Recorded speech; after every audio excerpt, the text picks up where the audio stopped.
Students wanting to become lawyers had the chance to meet someone already in the field of law during the Dixon Distinguished Lecture Series, and this time they got to meet the Attorney General of the state of Alabama. Today was just simply a chance in this setting to be able to talk about some of the cases that impacted me and the things that I learned, and also maybe to offer a little bit of hope for those that are looking to the legal profession about things that they have an opportunity to be able to do.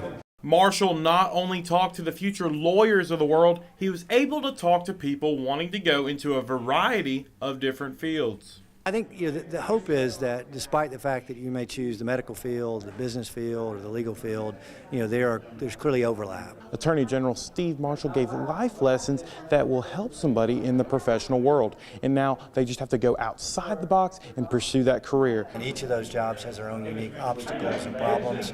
Today was a little bit of the idea of talking about how you overcome those difficult times, because it's not always going to be easy. Wow, the Attorney General knocked it out of the park today. It didn't matter whether you want to be a lawyer or a teacher or a social worker or whatever you wanted to do. He laid out principles that would make you successful in the workplace.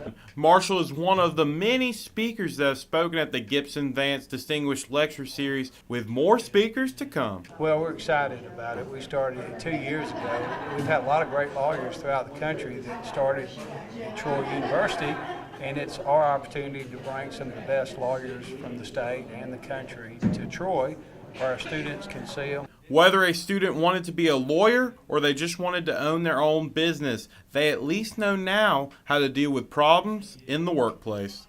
Aaron Dixon, Troy, TrojanVision News.